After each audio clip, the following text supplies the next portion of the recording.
Business as Unusual is a thought-provoking podcast that explores the innovative strategies, disruptive ideas, and unconventional practices driving successful leaders and companies in the ever-evolving world of modern business.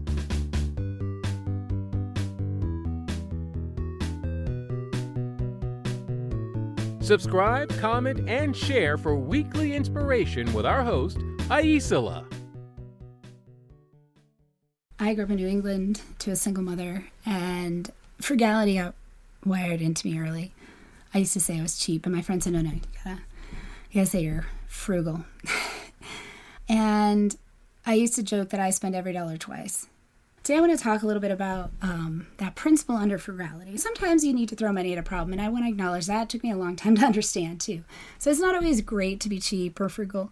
However, assessing what you have and what you need and how to put your resources best towards it, especially as a solopreneur, is really important because we often discount our time. Oh, I'll just do that. That's free. But it's not, right? Like it's a at the very minimum, it's your time, which is the only non-renewable resource that you have. But it's also potentially lost opportunity, lost focus on other things. So that said, let's talk about frugality. And one of the principles that I think could be really helpful is before you go try something new, some new tool or gadget, and I love those things, remember to look at what you have.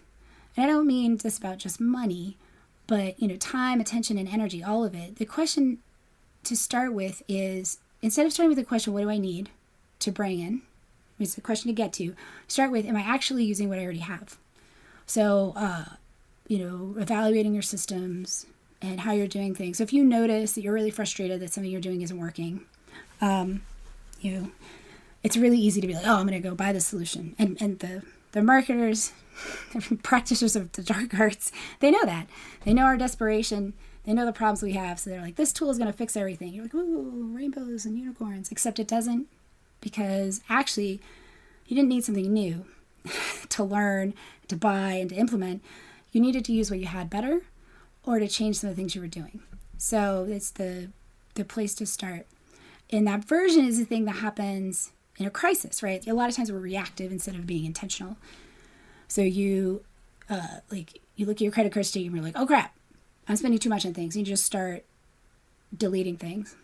What I'm talking about is the slow, intentional version where you look at something and you ask yourself, what serves me well now?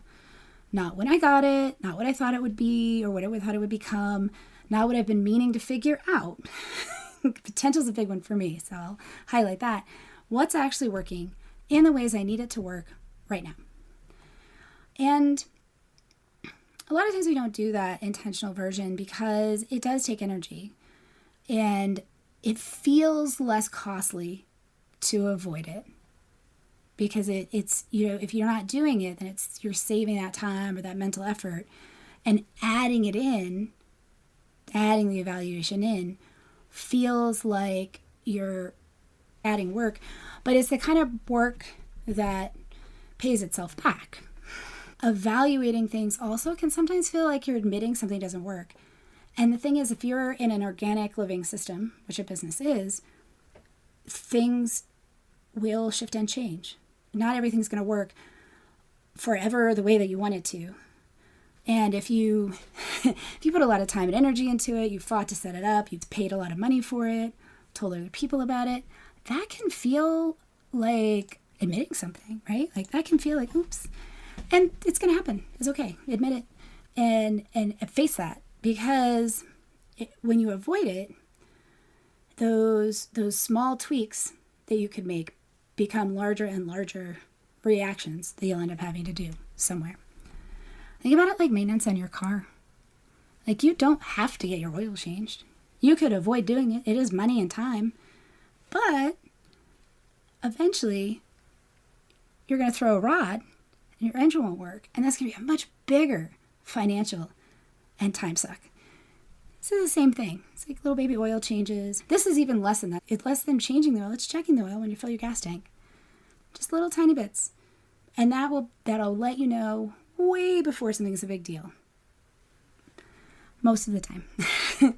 a lot of times we'll hold on to things because of what they cost us to get them, the time, the money, the effort. It's a real pull. And because we don't want to change things, that one I think deserves a different kind of evaluation. Because changing things in your business, like I try new tools all the time, but I've stopped changing my tools because as much as I love it, I do realize that it does cause a little bit of disruption, and I don't need to add that. So I have to have a bigger reason to change it than just, this is cool. However, if your reason for keeping it is more based on the cost to acquire it than what it's doing for you, flip the question and ask yourself, what's the cost to keep it?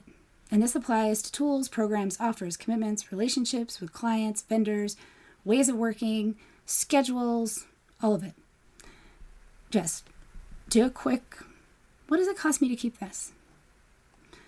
And see what comes up. And think about this week. What are you holding on to because it cost you something rather than because it's still returning something? Just take a minute, notice what happens. The point isn't to strip everything down. It's to make sure to make sure that what you're carrying is worth carrying. To me, that's frugality. And it turns out it's also just really good business. Thanks for listening. See you again soon. Thank you for tuning in to Business as Unusual. Remember, in this ever-evolving world of modern business, it's not about fitting in. It's about standing out. See you next time. Stay curious, stay innovative, and always keep it unusual. I hope you enjoy the show. I love making it. If you did enjoy it, consider hopping over to the review portion of the platform you listen on and letting other people know about it. Or share the episode or the entire show with a friend or subscribe to the show. Definitely reach out, get on my newsletter, follow me on social media, and let me know what you like, what you don't like, and what you'd like to see in the future. While we love our guests, appearance on the Business as Unusual podcast or any Bicurean consulting production is for information purposes only and is not to be considered an endorsement of their business practices, or character. Please properly vet anyone you find through this podcast and generally before you do any business with them. Thank you for listening.